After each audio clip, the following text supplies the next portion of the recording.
Before the low point, there were roughly 13,000 of them.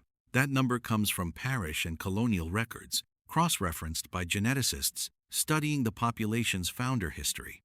After the low point, no one is entirely sure how many were left standing. Ships scattered families across 2 continents.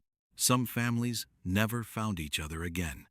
Mathematically, a population that small, funneled through an exile that violent, should have thinned itself into genetic uniformity. Every survivor descended from the same handful of grandparents.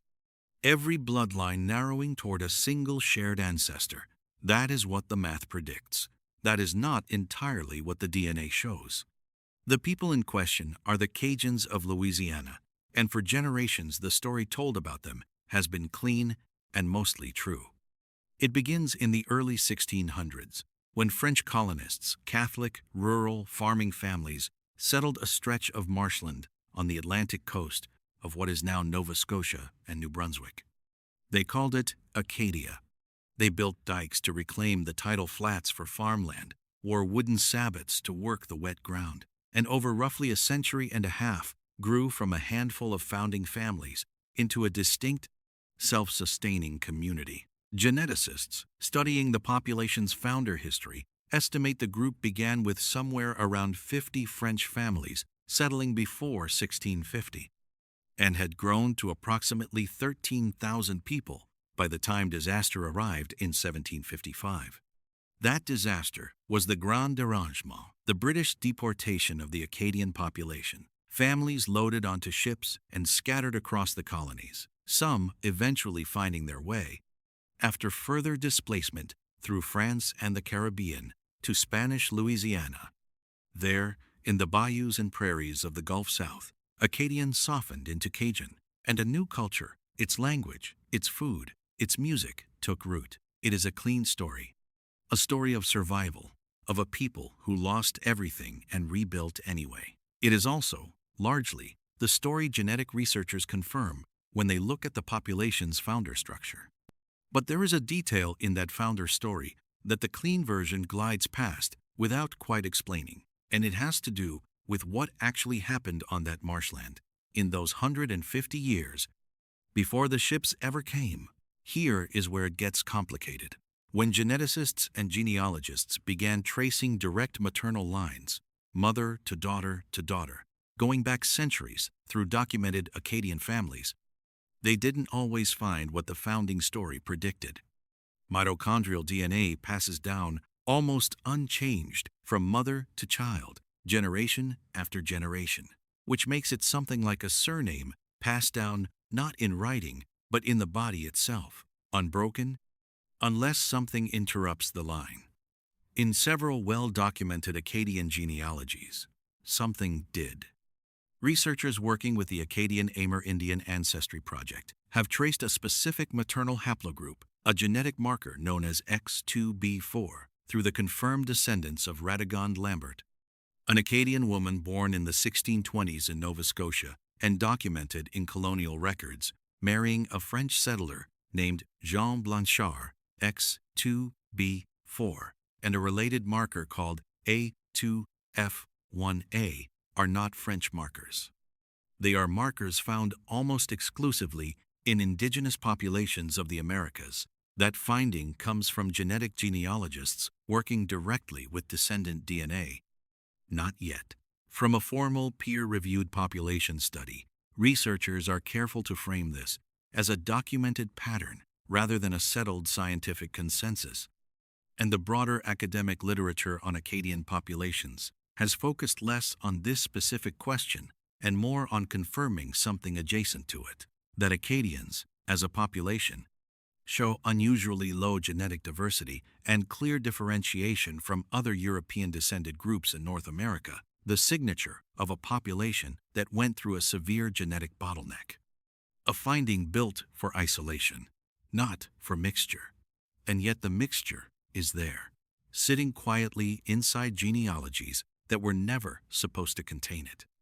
The first theory, and the one most genetic genealogists reach for first, is the simplest: intermarriage.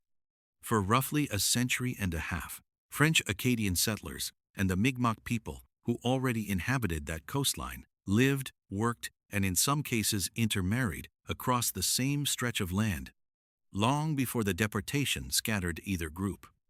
A French farmer and a Mi'kmaq woman, a child born of that union, folded quietly into the Acadian church records under a French father's name. This is not a dramatic scenario, and it doesn't need to be.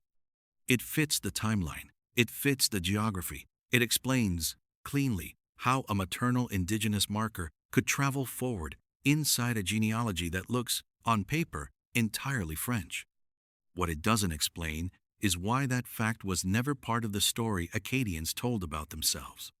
Intermarriage, that ordinary, that geographically expected, should have left some trace in the culture's own self-description. Instead, it left nothing. No family stories, no oral tradition passed down about a Mi'kmaq great-great-grandmother. In most of these documented lines, just a haplogroup, sitting silent in the blood, waiting for a laboratory to notice it centuries later. This is the part the records don't explain. The second theory is more complicated and less comfortable because it isn't really about the 17th century at all. It's about everything that came after. Throughout Louisiana's colonial and post-colonial history, there is a well-documented broader pattern of genealogical record-keeping being actively reshaped around racial lines, particularly as Indigenous and African ancestry became social and legal liabilities rather than neutral facts. Administrators reclassified individuals. Church and civil records were edited, sometimes generations after the fact, to align a family's paper trail with the racial category that was safest or most socially useful at the time. This pattern is best documented among Louisiana Creole families, but the same administrative pressure existed across the broader Catholic Louisiana population that Cajuns were part of. Researchers suggest, and this is suggestion, not proof, the data doesn't confirm a direct causal link. It only fails to rule one out, that some Acadian genealogies may have undergone similar quiet editing, the indigenous lines simply left off, not through malice necessarily, but through decades of a culture deciding it preferred one version of its own origin to another. What this theory doesn't explain, though, is why the erasure, if that's what it is, would have been so selective. Why some family lines carry the marker openly today, discoverable, traceable, while the surrounding culture built an identity that never mentioned it. Erasure that thorough usually leaves no thread to pull. Here, a thread remained. The third theory is the one most researchers are hesitant to say out loud, and it deserves to be treated with real caution, because the evidence for it is more a gap in the data than a finding in it. Some genetic genealogists working on the oldest documented Acadian lines have quietly raised the possibility that certain indigenous maternal markers may trace back earlier than the well-documented contact period of the 1600s. Earlier, meaning before French settlement is conventionally understood to have produced sustained mixed unions at all. If true, it would suggest the boundary between before contact and after contact was never as clean as the founding story assumes. Nobody is claiming this. The data doesn't confirm it. It only, in a handful of ambiguous cases, fails to rule it out. Most researchers stop there, deliberately, and so will this account. Picture the marshland at Grand Pré in early spring. The tide pulled back just far enough to expose the dikes the settlers built by hand, packed earth and timber holding back water that wants, every single day, to come back in. The air smells like salt and turned mud. Somewhere nearby, wooden sabots are drying by a doorway, still crusted from the fields. A French farmer works alongside, or perhaps beside, or perhaps eventually married, to a Mi'kmaq woman whose family has fished this coastline for longer than anyone in either community could count. A child is born. Nobody writing the parish record that week has any reason to think that child's mitochondria will still be traceable 350 years later in a lab. On the other side of a deportation neither of them can yet imagine. They are not making history. They are just living on wet ground in a place that will not exist under that name for much longer. And here the story stops being simple. Because the deeper irony sitting underneath all three theories is this: the same isolation that the founding story is so proud of, the tight-knit, insular, endogamous Acadian community that survived deportation and rebuilt itself almost unchanged in Louisiana, is exactly the mechanism that preserved this indigenous maternal line instead of diluting it away. Populations that marry within themselves generation after generation don't just concentrate French surnames and French Catholic tradition, they concentrate everything.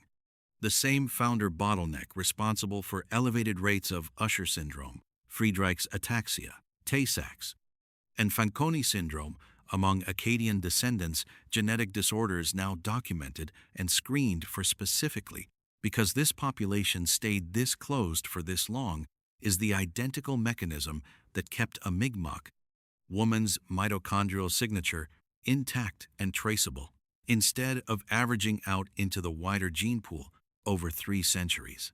The culture wanted purity. It got concentration instead. One genetic genealogist working within the Acadian Amerindian Project has described the moment a descendant learns this: a woman expecting a French genealogy to simply confirm itself, finding an indigenous haplogroup at the root of her mother's mother's mother's line instead, not as shock, usually, but as something closer to recognition. Like a name she'd always half known was missing from the family Bible. Every founding story simplifies. That isn't unique to Acadians or Cajuns or any single group. It's closer to a universal feature of how communities survive catastrophe. You keep the version of the past that lets you keep going, and the version that gets kept is rarely the whole version.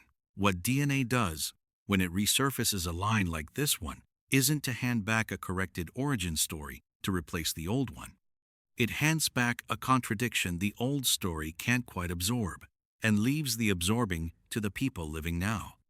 The hidden ancestry of Cajuns was never fully hidden. It was sitting in church records and family trees the entire time, waiting the way a watermark waits in paper, invisible until someone finally holds the page up to the light. What DNA has done is turn on that light. It hasn't told the whole story.